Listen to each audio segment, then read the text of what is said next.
വലിയ തിരക്കില്ലല്ലെങ്കിൽ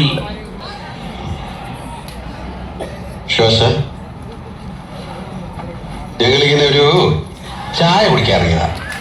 പബ്ലിക് പ്ലേസിൽ സ്മോക്കിംഗ് പാടില്ല. ഞാനിത് കത്തിക്കാറില്ല. അതെന്താ? ഒരു സ്റ്റൈലാണ്. വലിയ നിർത്തിയതാ, പക്ഷെ അങ്ങ് ഉപേക്ഷിക്കാൻ മടി. അതുകൊണ്ട് ഇങ്ങനെ കൊണ്ടു നടക്കും. ഗുഡ്. അവളെ നല്ല ഒരുപാട് കോളേജിൽ നിന്ന് ഇറങ്ങി പിന്നെ വൈകാതെ ബിസിയായി. എന്ത് ബിസി? സ്മഗ്ലിംഗ് ആയിരുന്നു. സ്പിരിറ്റ്, കുഴൽപ്പണം, ചന്ദനത്തൈലം, അങ്ങനെ ഓരോന്ന്. Underworld Prince. അണ്ടർവേൾഡ് അതൊരു പഴയ പ്രയോഗമല്ലേ? ഇന്ന് അതിന്റെ മീനിങ് ഇല്ല. അതാണ് വേൾഡ്. നമ്മുടെ പാവം ജനകോടികളല്ലേ അണ്ടർവേൾഡിൽ കഴിയുന്നത്. താൻ നല്ല സ്റ്റൈലായിട്ട് സംസാരിക്കും. ചുമ്മാതല്ല ആ കൊച്ചു തന്നെ കയറി പ്രേമിച്ചത്. അതേടോ, എന്റെ വുഡ്ബി എന്നോട് പറഞ്ഞു അവൾക്ക് വയസ്സറിയിച്ച കാലം തൊട്ടേ തന്നോട് ഭയങ്കര പ്രേമമായിരുന്നു. ആയിരിക്കും. ഞാൻ ഭയങ്കര ഗ്ലാമർ ആയിരുന്നു.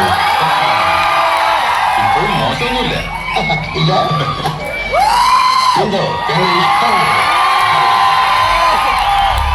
നല്ല ഫോമിലായിരുന്നു. എനിക്ക് ഈ പറച്ചിൽ പണ്ടില്ലാത്ത സ്വഭാവമായിരുന്നു. ചെയ്താശീലം. എന്റെ ചെയ്ത്ത് കൂടിയപ്പം നാട്ടിൽ അക്രമവാസന കൂടുന്നു എന്നാണ് ചിലരുടെ കമന്റ്. കുട്ടികൾ വഴിതെറ്റുന്നു.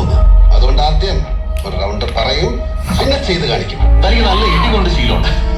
ഇടിയെന്ന് പറഞ്ഞാൽ കൊടുക്കുക, കൊള്ളുക, വീണ്ടും കൊടുക്കുക, ഗിവ് ആൻഡ് ടേക്ക്. അതാണ് അതിന്റെ ഒരു ലൈൻ. ഞാൻ തിരിച്ചാ. എനിക്ക് പൊട്ടുത്താ ശീലം. അത് ഈ ലോക്കപ്പ് റൂമിൽ കയറ്റി കുടിച്ചേർത്തുള്ള കുത്തിന്റെ കാര്യമല്ലേ? അല്ലടാ, എനിക്ക് ലോക്കപ്പ് വേണമെന്നില്ല. നടുറോട്ടിലിട്ടും തല്ലിഞ്ഞു. 5 കൊല്ലം ബോക്സിംഗ് ചാമ്പ്യൻ ആയതിന്റെ കപ്പ് ഇരിപ്പുണ്ട് വീട്ടില്. കാണണോ നിനക്ക്? കപ്പോ? അല്ല, ഇടി. ബാസ്കിംഗ് ഞാൻ പഠിച്ചിട്ടില്ല.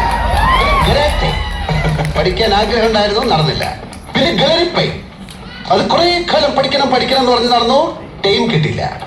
ആകെ അറിയാവുന്നത് നല്ല നാടൻ അല്ല, അല്ലാത്തോണ്ട് കപ്പൊന്നും കിട്ടില്ല. പിന്നെ ഞാൻ ഇടിച്ച് പല്ല് തെറിപ്പിച്ചിട്ടുണ്ട് ചിലരുടെ.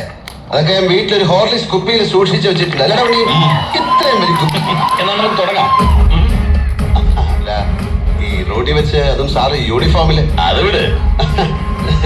സാറിന് പറയാം, അതൊക്കെ വലിയ കേസാവും. കേസ് ചാർജ് ചെയ്യേണ്ടത് ഞാനല്ലേ? ഞാൻ ചെയ്യില്ലെങ്കിലോ? എന്നാലും അത് ശരിയാവില്ല. എന്താടാ പോലെയാടി മോനെ? നീളം വെച്ച് വളവളാന്ന് ചെലക്കുമ്പോ നീ ഓർത്തില്ലല്ലേ ആമ്പിള്ളേരുടെ കൈക്ക് വന്ന് വീഴും.